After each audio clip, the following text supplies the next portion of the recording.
We're not just listing names today.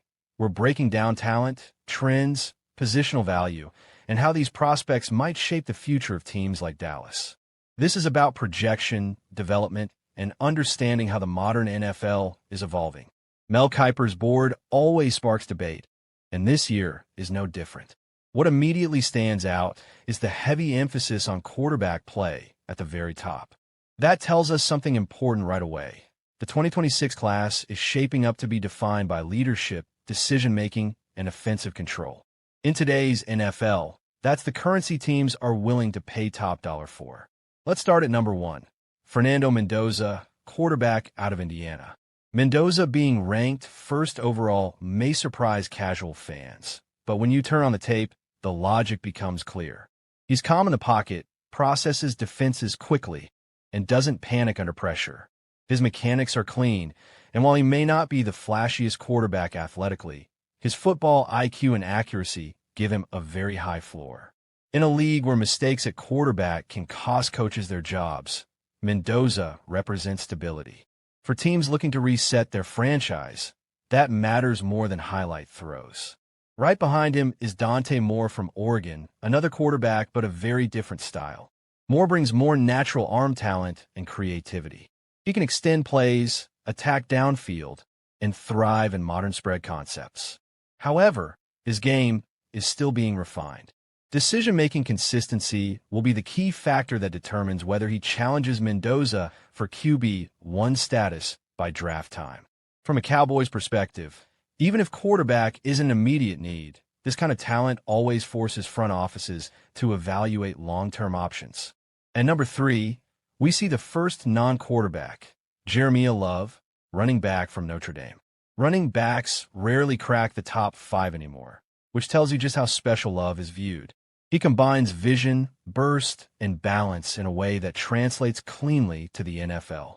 He's not just a runner. He's a complete offensive weapon. In Dallas, where offensive balance has historically been crucial, a player like Love would immediately raise questions about how teams value elite running backs in a modern game. Moving to number 4, Arvell Reese, linebacker from Ohio State, represents the continued importance of defensive versatility. Reese is not just a traditional linebacker. He's a space defender, a communicator, and a tone setter. He can cover tight ends, shoot gaps, and quarterback the defense. For teams like the Cowboys, who have invested heavily in defensive speed and flexibility, Reese fits the profile of what modern defenses demand. At number 5, Francis Mauigoa, offensive tackle from Miami, reminds us that the trenches still matter. Quarterbacks can't operate without protection, and Mauigoa brings size, footwork, and power. He's the kind of tackle who can start early in his career and anchor an offensive line for a decade. Dallas has always valued strong offensive line play, and prospects like Mauigoa will always be on their radar. Number 6 is David Bailey, edge rusher from Texas Tech. Bailey's ranking reflects the NFL's obsession with pass rushers, and for good reason. He's explosive off the line, relentless, and disruptive even when he doesn't record a sack. Edge defenders who can consistently pressure quarterbacks are among the most valuable assets in football, and Bailey fits that mold perfectly. Rounding out the top 7 is Caleb Downs, safety from Ohio State. Downs being this high shows how much the safety position has evolved. He's not just a deep defender. He can play in the box, cover receivers, and disguise coverages. For a Cowboys defense that values interchangeable pieces in the secondary, Downs will be a chess piece with endless possibilities. Now let's shift specifically to other 2026 prospects linked to the Dallas Cowboys. C.J. Allen, inside linebacker from Georgia, ranked as ILB3, is another example of SEC defensive excellence. He's physical, disciplined, and battle-tested. Georgia defenders often enter the NFL more prepared than most, and Allen's instincts make him a reliable option in the middle of a defense. T.J. Parker, edge linebacker from Clemson, ranked OLB2, brings speed and length. Clemson has a history of producing NFL-ready defenders, and Parker fits that tradition. His ability to rush the passer and drop into coverage makes him especially appealing in hybrid defensive schemes. Cassius Howell from Texas A&M, ranked OLB3, is a high-upside prospect. He's raw in some areas, but the athletic traits are undeniable. For a team like Dallas that has shown confidence in developing defensive talent, Howell could be a long-term investment. In the secondary, Avion Terrell, cornerback from Clemson, ranked CB3, stands out for his technique and competitiveness. He's comfortable in man coverage and doesn't shy away from physical matchups. Cornerbacks who can hold up one-on-one are extremely valuable, especially in playoff football. Finally, Brandon Cisse, cornerback from South Carolina, ranked CB4, rounds out the group. Cisse is a player who continues to rise as evaluators look deeper into his tape. He's fluid, intelligent, and improving every season. Players like this often outperform their draft position. When you look at Mel Kiper's board as a whole, a clear pattern emerges. Versatility, intelligence, and positional value are driving evaluations. This isn't just about raw athleticism anymore. It's about how players fit into complex systems and how quickly they can contribute. For the Dallas Cowboys, the 2026 draft class presents opportunity. Whether it's reinforcing the defense, preparing for long-term offensive transitions, or simply adding elite talent, this board gives us a preview of the decisions that will define the next era of the franchise. And that's what makes draft analysis so fascinating. It's not just about predicting picks. It's about understanding the future of the game itself. The Dallas Cowboys are standing at one of the most intriguing crossroads of the modern Jerry Jones era. And if you listen closely to the owner and general manager himself, you can hear something that Cowboys fans have not heard in a long time. Confidence mixed with willingness, ambition paired with flexibility, and perhaps most importantly, a sense that the franchise is finally positioned to attack the future instead of merely surviving it. At his end-of-season press conference, Jerry Jones spoke with optimism about the team's ability to add quality players through both the draft and free agency, and he traced that confidence back to a decision made at the very beginning of the 2025 season, a decision that has quietly reshaped the Cowboys' financial and competitive outlook.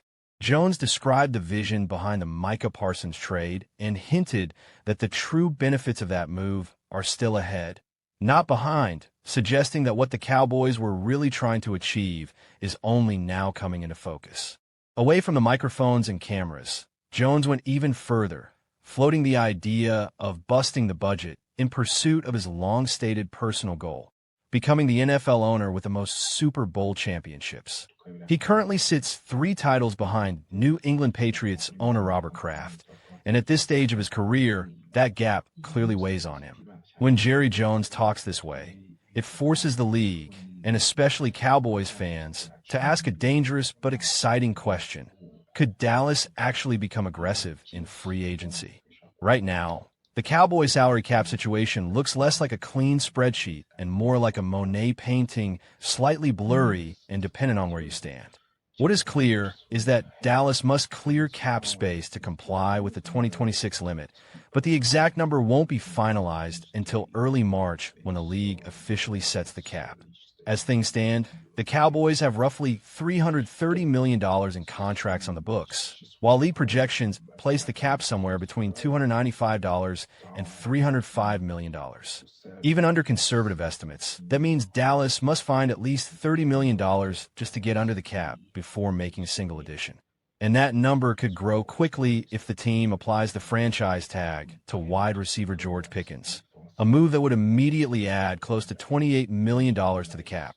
At first glance, this might sound like a financial nightmare, but the reality is far more manageable because the Cowboys have built their roster with restructures in mind. Dallas can generate upward of $100 million in cap space by restructuring contract for Dak Prescott, C.D. Lamb, Tyler Smith, OSA Odigizwa, Darren Bland, and Jake Ferguson, simply by reducing base salaries to the league minimum and converting the rest into bonuses. However, not every restructure is created equal, and there are legitimate long-term consequences to consider. Fully restructuring Dak Prescott's deal, for example, would push nearly $8 million per year into future cap figures from 2027 through 2031, ballooning his cap hit to over $75 million in 2027 and more than $85 million in 2028. While that move would provide immediate relief, It would also mortgage the future, and the Cowboys must decide whether short-term flexibility is worth long-term strain. A partial restructure may be the wiser path, preserving flexibility without completely overloading future seasons. The situation with Darren Bland is even more delicate.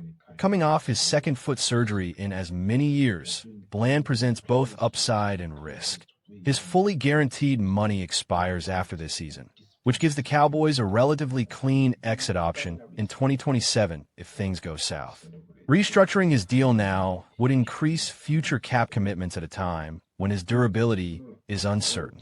For that reason, the smartest approach may be to keep Bland's contract untouched unless circumstances force the team's hand later in free agency, during the summer, or near the trade deadline.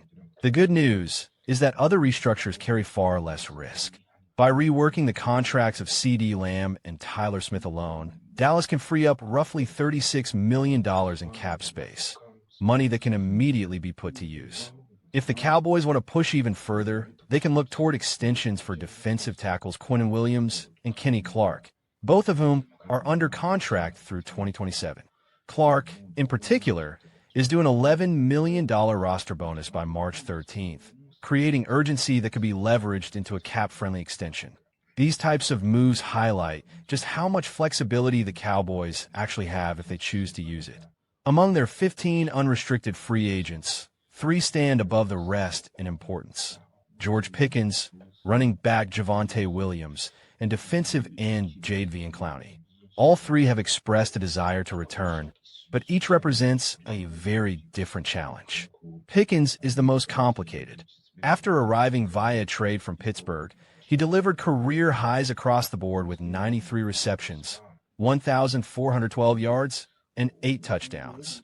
He is now positioned to demand top-of-the-market receiver money, potentially exceeding the $34 million per year deal C.D. Lamb signed 2 years ago. That reality is why many around the league believe Dallas will apply the franchise tag, buying time, but also introducing the possibility of off-season tension. The Cowboys dealt with a training camp hold-in from Micah Parsons last year, and Pickens shares the same agency, athletes first, raising the possibility of a similar standoff. Clowney's market value has also risen. He led the Cowboys with 8.5 sacks and finished the season strong despite entering his 13th NFL year.